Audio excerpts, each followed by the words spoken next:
Let's go back to 1998, first season with the Chicago Fire, your first time as a head coach at the professional level.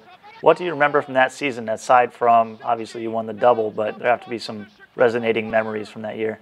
What I remember more than anything is the way the team came together. You start a season, it's an expansion team, you've got some foreign players, you've got a mix of different American players, but something special happened as things moved along, where that group really took hold on and off the field. There was great leadership.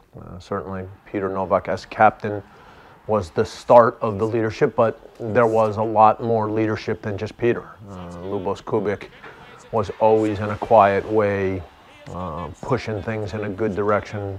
Francis Akaro, Roman Kosetsky, Jerzy Podbrozny, and then we had so many of the young Americans that over time also became good leaders. And every time I get asked questions about those Fire teams, I feel bad when I'm done answering, because I usually feel like I missed naming a few guys.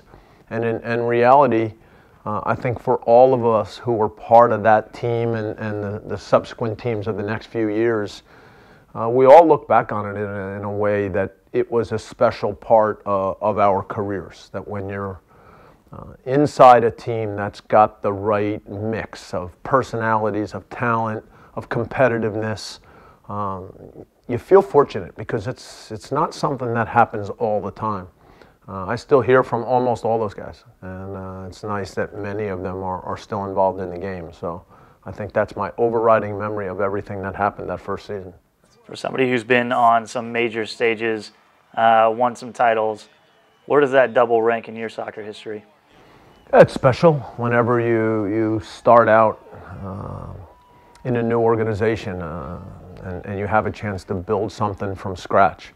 And when I say from scratch, I mean when I arrived the end of October in '97, Peter Wilt, of course, was there and had things running. He had Dennis Hamlet helping him with some community relations stuff. He had some people in the front office, but we didn't even have a training site. And so Dennis and I were riding around looking for possible training sites. We ended up in Lake Forest. That was tremendous.